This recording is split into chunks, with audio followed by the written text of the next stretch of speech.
Imagine waking up in one city at 8 in the morning, having lunch 1,000 kilometers away with your aunt, and being home before the sunset.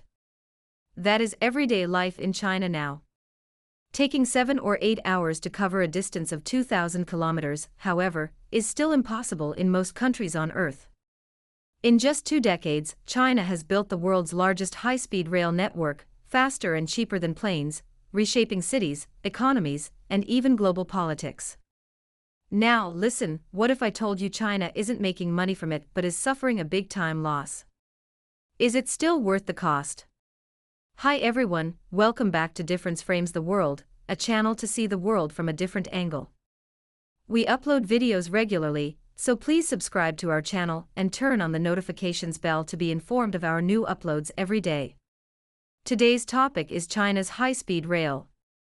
In this episode, we cover its development history, economic impact, international competitiveness, and current challenges with the most up-to-date information available as of December 2025. China's high-speed rail network, now the largest in the world, has become both a symbol of the country's rapid modernization and a focal point of debate over its economic value and strategic export push. What began as a domestic transport initiative has expanded into an emblem of Beijing's global infrastructure ambitions, even as rising debt and questions over financial sustainability cloud the picture. From slow tracks to high-speed backbone, China's journey into high-speed rail dates back only 2 decades, yet the scale, rivaling that of century-old systems in Japan and Europe, was achieved in record time. In the late 1990s and early 2000s, China launched a series of railway speed-up campaigns that gradually raised operating speeds on conventional lines. By upgrading tracks, electrifying routes, and introducing modern train sets, the groundwork was laid for fully dedicated high-speed services. Travel times between major cities such as Beijing and Guangzhou were dramatically reduced long before purpose-built lines were completed.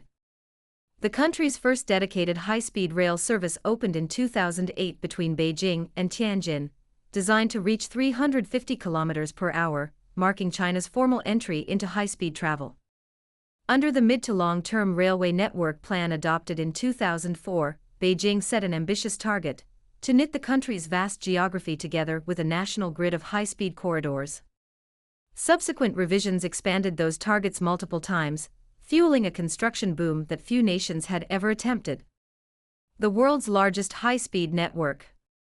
By the end of 2024, China's HSR network had grown to roughly 48,000 kilometers of track, dwarfing those of all other countries combined. That figure was updated on December 26, 2025, when the country announced that its high-speed rail network had exceeded 50,000 kilometers, over 80% of the world's total. Beijing is expected to continue growing the network toward a government target of 60,000 kilometers by 2030. Every major region of the country is now within reach of high-speed service. New lines such as the Xi'an-Yan'an and Wuhan-Yichang routes, both designed for 350 km/hour operation, opened just in late 2025, further expanding connectivity between inland provinces and coastal economic hubs.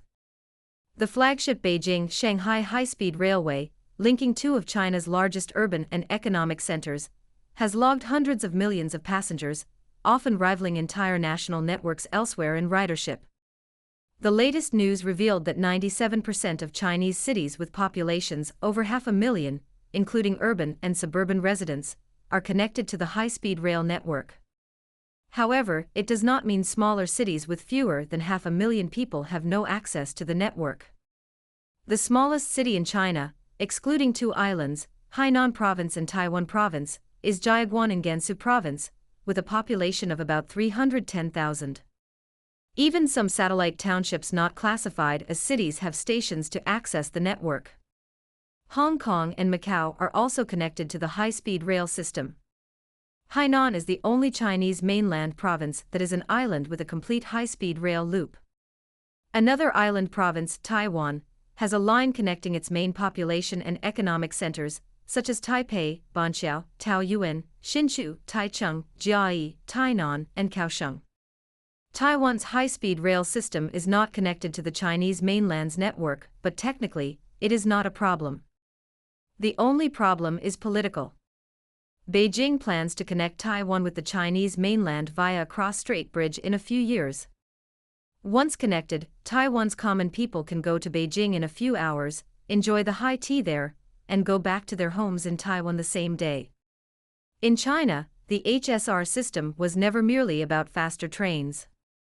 It was intended as a macroeconomic lever, stimulating development in Tier 2 and Tier 3 cities, easing internal migration, and reallocating economic activity across regions. Academic studies have found that cities gaining high-speed rail access experience faster economic growth than those without, with spillover effects boosting neighboring regions. High-speed rail has also been associated with industrial upgrading and accelerated urbanization. To planners, the HSR has filled a void in rail capacity while absorbing labor and capital during economic slowdowns, including the 2008 global financial crisis. Yet some critics argue that the benefits have been uneven and increasingly costly. A broad assessment of the Chinese mainland's rail finances shows that only a handful of lines break even. Many routes, especially in less populated areas, operate at a loss because passenger volumes have not met projections. These deficits have contributed to the broader debt pool carried by China's State Railway Group and its local government backers. Some economists contend that overcapacity, a familiar theme in Chinese industrial policy alleged by the West, may be at play in rail, as it has been in sectors such as electric vehicles and steel. Reports allege that a large share of lines lose money, carrying passengers well below operational thresholds needed to cover costs, and have saddled authorities with escalating liabilities. Faced with mounting financial pressures, Beijing has gradually shifted focus from sheer expansion to efficiency and sustainability. Revenue projections and fiscal constraints are now more central to planning, and private capital is being encouraged to invest in new projects through public-private partnerships, a trend emerging in lines like the Hangzhou-Wenzhou HSR line. Yet balancing ambitious infrastructure goals with fiscal prudence remains politically sensitive. Rail construction is deeply embedded in China's 5-year economic plans and local governments' growth strategies, and it intersects with broader debates over debt, stimulus, and domestic demand. China's HSR story has not been confined to domestic borders. Under initiatives such as the Belt and Road Initiative, Chinese rail companies have pursued contracts and financing agreements across Asia, Africa, and Latin America. The China-Laos high-speed rail link, opened in 2021, was hailed as a milestone in cross-border transport, connecting Kunming, China, with Laos capital, Vientiane. The project, majority-owned and financed by Chinese interests, underlined Beijing's aim to use rail to bind economies together. Beijing is building a 21st-century Silk Road on land and across waters worldwide. Research on BRIHSR investment suggests that Chinese involvement in host country rail can boost economic growth, particularly by improving connectivity and lowering travel costs. But not all ventures have been smooth. The China-backed high-speed rail link between Jakarta and Bandung in Indonesia has struggled with lower-than-expected passenger numbers and rising costs, triggering negotiations this year to restructure the debt owed to Chinese lenders. Jakarta's finance minister said the talks aim to avoid future default risks by redesigning repayment terms. Similar negotiations and doubts have surfaced in parts of Southeast Asia and Africa, where Chinese financing models are under scrutiny by publics and governments wary of mounting liabilities. China's rail manufacturing sector, led by conglomerates like China Railway Rolling Stock Corporation, has leveraged the domestic boom to build industrial capacity, enabling it to compete for overseas contracts once dominated by European and Japanese vendors. But success abroad has been mixed. While contracts have been signed in numerous countries, analysts caution that Chinese rail exports often face political backlash, regulatory hurdles, and financing concerns in host nations. Moreover, as some countries question the long-term viability of Chinese finance projects, China is adjusting its overseas approach, emphasizing local partnerships and co-investment models to mitigate debt concerns and geopolitical pushback. China is not content with conventional HSR limits.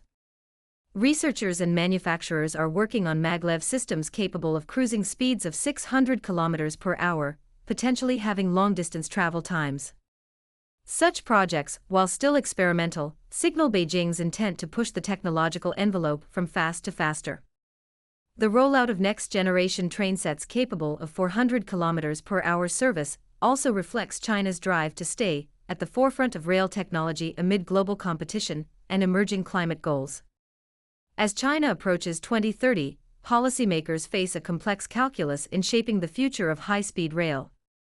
The network's enormous reach has already reshaped domestic mobility, lowering travel times, stimulating tourism, and creating daily interchange between city clusters that once seemed distant. Yet questions about financial sustainability, regional inequality, and debt risk remain front and center. Scholarly work highlights that while HSR can stimulate economic growth in urban districts, regions without direct rail access or weaker economic bases benefit less, raising issues of equitable development. Internationally, China's high-speed rail ambitions are part of a broader strategy to export infrastructure solutions and wield soft power. But even as Beijing touts connectivity and shared growth, the economic and political viability of these overseas projects remains under intense scrutiny in host nations. For now, China's high-speed rail network stands as an engineering and logistical achievement unparalleled anywhere in the world. Still, its long-term role as a net economic benefit, both at home and abroad, will depend on how Beijing and its partners manage costs, demand and competition in the years ahead.